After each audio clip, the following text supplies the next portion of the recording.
Hi everyone, and thank you for joining me again. Suddenly we are in the heart of winter, it's cold, it's snowing, and I had to take out my winter clothes. It's important to think carefully about how to dress, because clothes can be a major cause of osteoarthritis. This is what Kneipp tells us in one of his books, the title of which is "Thus Shalt Thou Live." So it is about how to live. How can clothes be so important? In fact, getting dressed comes down again to knowing how to manage these two forces, these two giants, as Kneipp calls them, which are the heat and the cold, and who are in a constant struggle. Let's see immediately what Kneipp says. The struggle is all the more frightening because it takes place not only in the air but in the very body of the human being. The cold aspires to victory, to lead the body to death. Heat tends to the empire, and if it gets it, it causes the biggest disorders in the body. Ignorance in this area can mean the ruin of health of many people. So the human being must take care to have enough heat in his body, and he will have, thanks to a rich and warming blood, and of course a good blood circulation. Because, let's go on reading, Kneipp, the whole body draws its heat from the blood through small channels called veins. The blood penetrates to the ends of the body, and it feeds and warms.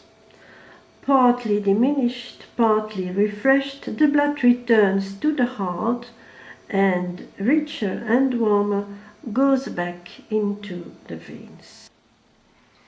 It is true nutrition that the blood will be rich and have a warming effect, but it is up to the clothes to hold back the heat.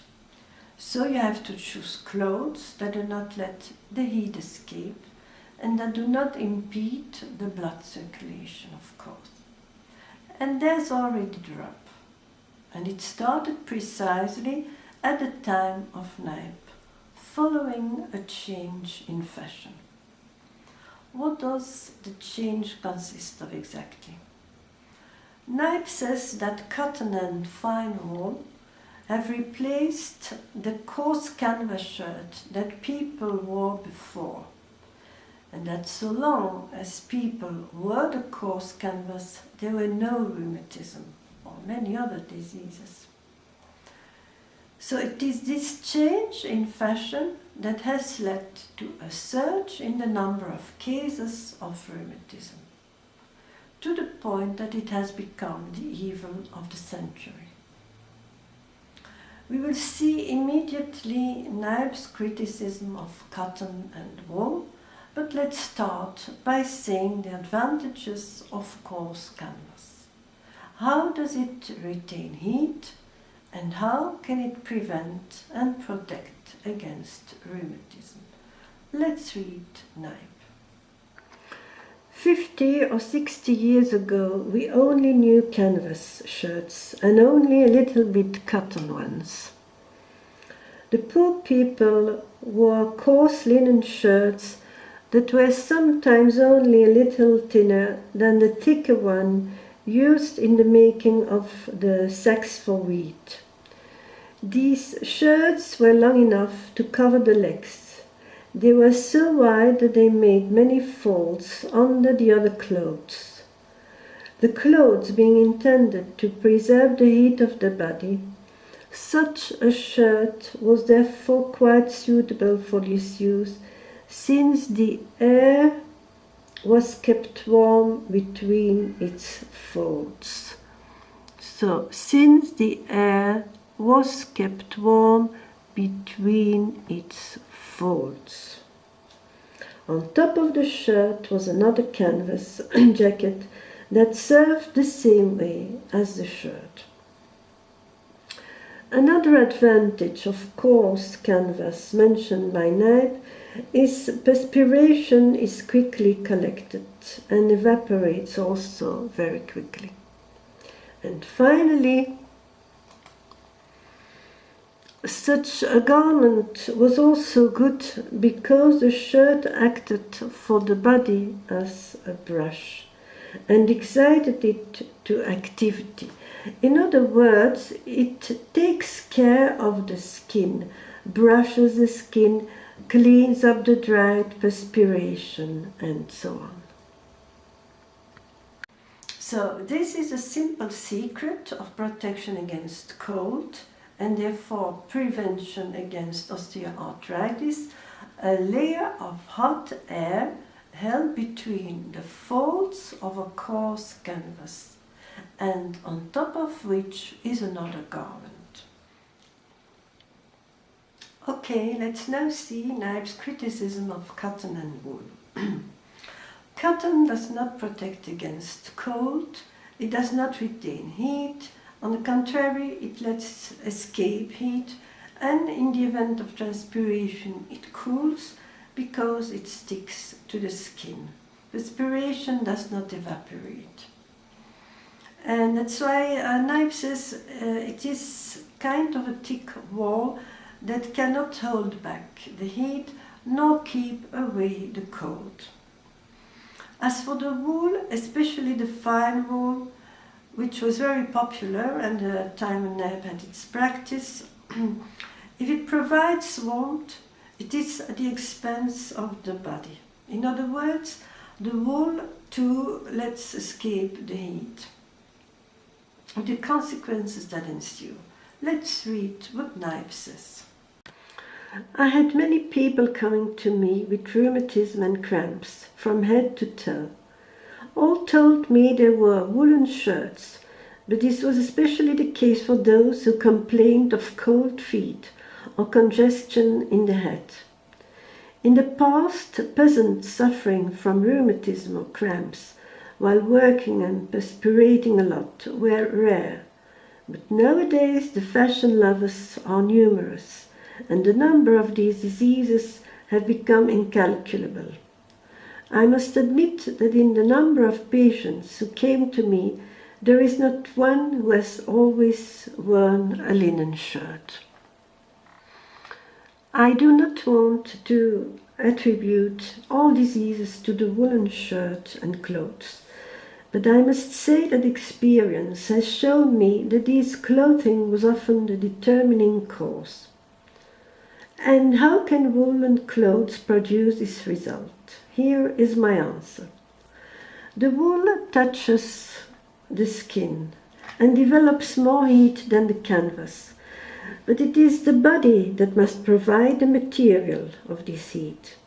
So it is at its own expense that the body warms up.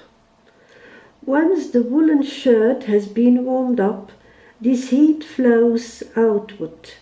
So there is a greater caloric expenditure for which nature must supply the materials. It is the same when the body lies in bed under several blankets of wool. Heat is produced at the expense of the body.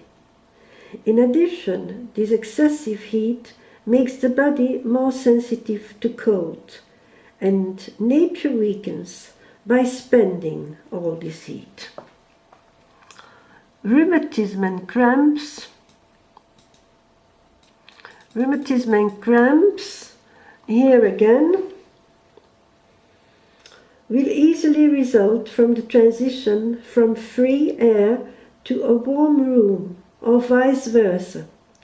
The case will easily occur at night when the blanket will not completely cover the body and the arm or foot will be exposed to the air, even for a very short time. Thus, more than one, believing to rest and strengthen at night, gain, on the contrary, a rheumatism on the arm, the neck, the shoulders, or some other part of the body. To summarize, the advice of Kneipp: wear loose clothing, the widest possible, preferably a coarse linen shirt. It will retain the heat that emanates from the body and take care of the skin, because the shirt is acting as a brush. Of course, Kneipp does not forget to discourage everything that cuts the blood circulation, the corset, the garters, and even the tie, and all clothes too tight.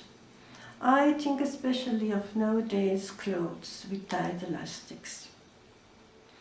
Everything that has just been said also applies to pants, shoes, and socks. Concerning the pants, Kneipp says the following: in wide pants, the air penetrates easily, decreases the too big heat, and communicates to the legs a softer temperature. As for the feet, be aware of their particular fragility. They are less well irrigated, because, like all things in nature, blood tends to rise, like smoke, for instance. It is therefore necessary to take double precautions, for the more blood there is in the feet, and the hotter they will be. Well, and that's it for today. I wish you all peaceful holidays and a happy and healthy new year. Thank you so much for listening, and till the next video. Bye bye.